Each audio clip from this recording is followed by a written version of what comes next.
Biz kölge geldik.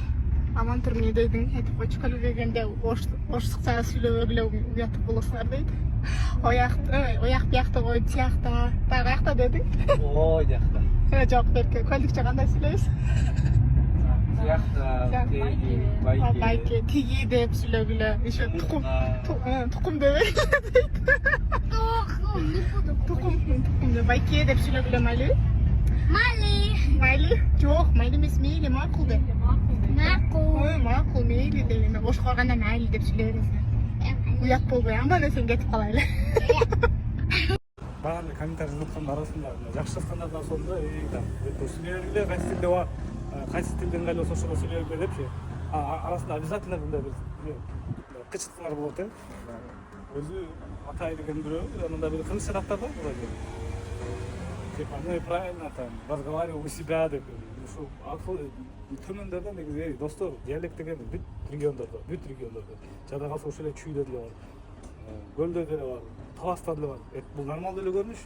Ага мындай таарынып же мындай кемсинтип сүйлөгөн, мазактап сүйлөгөн такыр туура эмес да негизичи. Бул деген анча жазгандар серьезный статьяда камалып кетиши мүмкүн. Ошон үчүн бирке абайлап сүйлөсөңөр, жазсаңар абайлап жазсаңар, анан фейк аккаунт эле жаза берген таппай калат деп ойлобойбу, жөн эле табат, керек болсо чоң эле табат. Просто ага убакыт келди, азыр жакын арада ошондойго да келет да негизичи.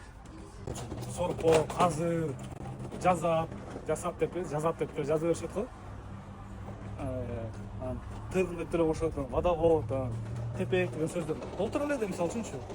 Анан орус тилде кошсо бул нормалдуу көрүнүш, анан жакта орус жакта или жалал бачакта диалект кошуп калса бул туура эмес көрүнүш болуп калат. Ойлонсоңор, ошон үчүн достор көрө албас токтотуп мындай кемсинтип мазактоодон алыс болгула, камалып кетип жүрбөйлү.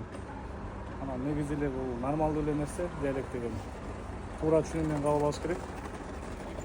Жаман нерсе болуп, мисалы үчүн коюп койгондо эле баары эле бири мындай күч болуп эле баарыбыз мындай диалект карап эле жаган деп калбадык эле.